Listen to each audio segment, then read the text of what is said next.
Hello everyone, welcome back. So with Mavuika's release coming on New Year's Day, I'm going to be diving into 10 teams that I'll be testing out as soon as she comes out. Pending any shenanigans, I will of course be streaming on both Twitch and YouTube to both get her and also to try her out, and then later on we'll also do the Archon quest as well. So make sure to subscribe so that you don't miss out.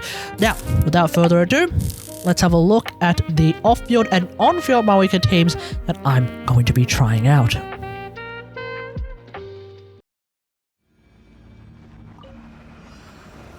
First off, let's talk about Meltloy, because using Mavuika's off-field Pyro application should be pretty good. Now, Mavuika has faster timer-based Pyro application over someone like Nahida, so we should be outperforming Nahida for sustaining that Pyro aura. That being said though, the trade-off is losing Nahida's interruption resistance, which will make rotations a little bit trickier. So in a Meltloy team, we should be able to use someone like Xilonen, but in a Burnloy team, we're going to have to balance between either bringing Xilonen's buffs or Jean's Boblet grouping, so that's going to have to be something we will need to test out, since Aloy's attacks may interact a little bit differently for the fighting spirit mechanics. I'm not 100% sure if we can actually generate enough fighting spirit to be able to at least use Mavuika's burst every rotation. We may end up having to do every other rotation for these teams.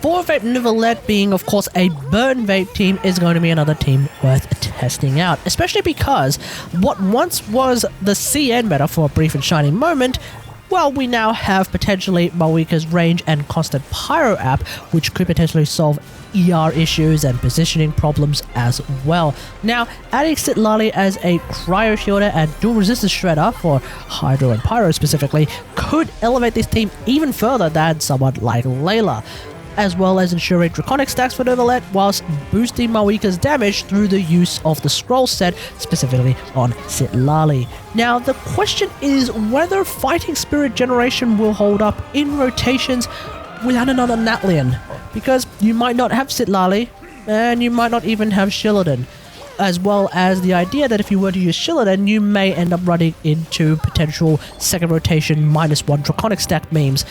But if you don't have a Natlanian, as far as I can tell, we're not going to be getting any additional fighting spirit aside from what Mavuika already generates.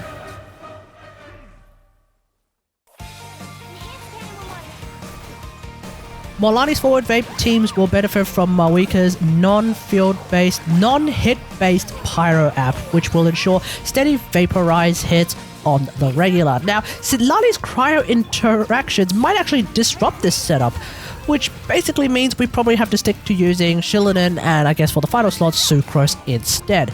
That being said though, I am kind of curious to see if we can actually fit Citlali in a Forward Vape Mualani team, because if we can, well, then we kind of have created potentially the Natlan Inquisition, an all-powerful, all-Natlanian squad, kind of like how the Raiden Inquisition already exists. So that alone is enough of a reason to test that out.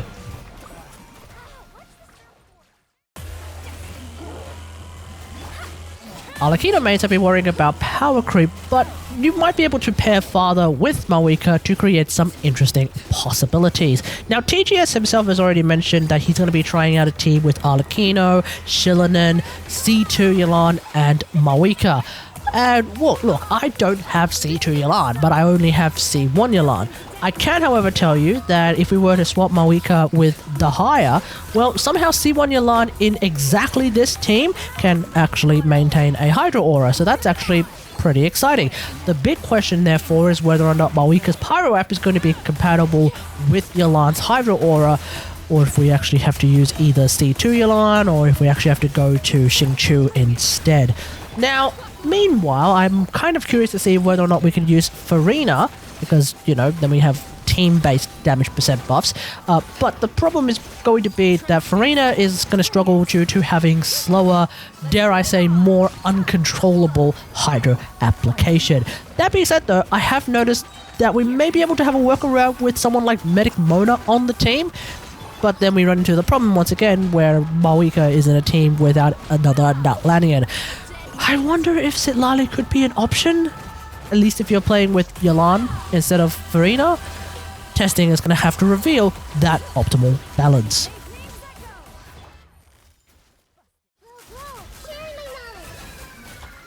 Thundering Dori's raid squad swaps the Hire for Mavuika, which will trade interruption resistance for, of course, more damage. Once again, this is going to be a team without another Natlanian for the foreseeable future. This is going to be an interesting variation, but I reckon we might alternatively have Over Vape Dori instead, because that way, not only can we provide better synergy for Mavuika's burst and pyro application, we can actually use Autodon. Now, of course, whenever we play Over Vape, it gets tricky to maintain the Thundering Fury artifact set bonus, but we're just going to have to see how that all turns out.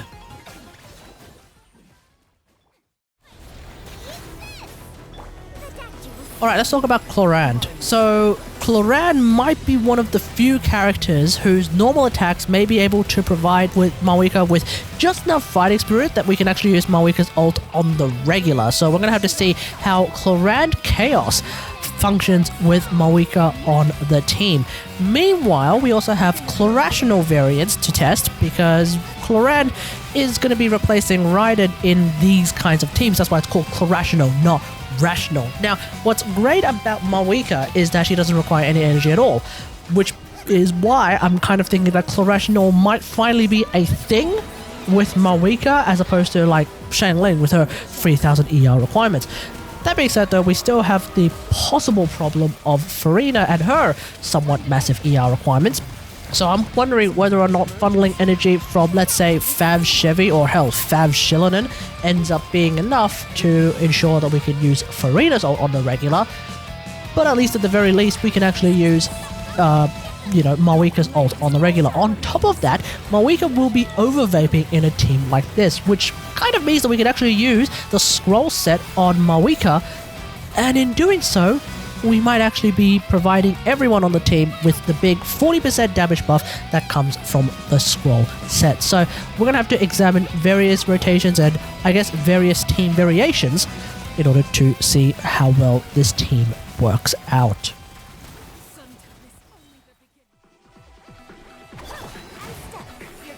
DPS Xilonen with Mavuika's ult should thrive absolutely perfectly fine. By my count, at the end of the day, this team will generate the full 200 fighting spirit that Mavuika wants to have maximum value from her ult. So that's going to be really good because that's coming out of Xilonen, in my case C1 Kachina, and of course Mavuika herself. However, Mavuika's uptime on Obsidian Codex is going to be very, very low in a team like this.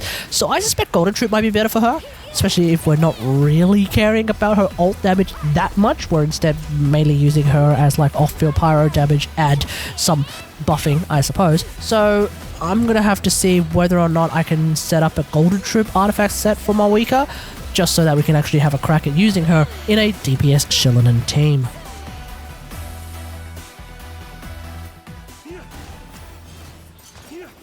And finally, we have DPS Mavuika. Now, whether or not it's Vaporize or Overload teams, the reality is Mavuika's spin to win is going to be the way that you get the most amount of damage out of her. But that being said, you can play normal attack Mavuika if you want.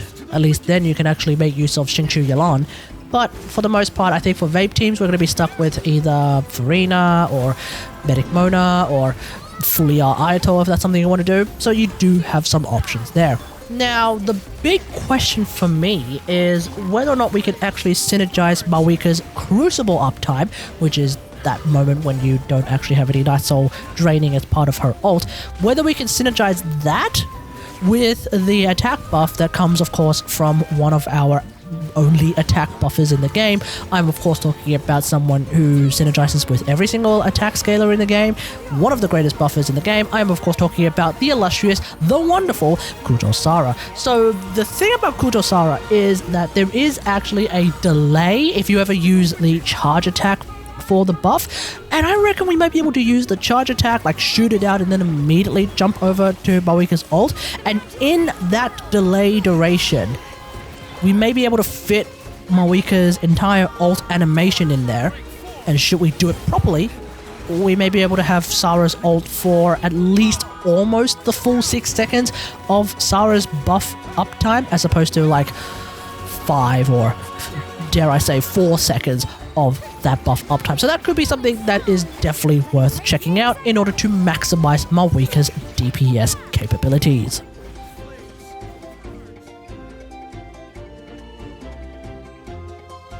And that's pretty much it for the teams that I'll be testing out when Mavuika drops her. Constant off-field pyro application and lack of restrictive triggers will make her incredibly useful, in my opinion, to have on a lot of different teams, as well as being someone that you can actually play around with. Let me know in the comments which kind of team you're looking forward to, as well as maybe what other things you're looking forward to testing out with Mavuika. Let me know in the comments. Otherwise, hope you guys enjoyed this. If you like this video, hit that like button, subscribe for more Genshin Impact action, and until next time, I will see you guys later. Thanks for watching. Bye.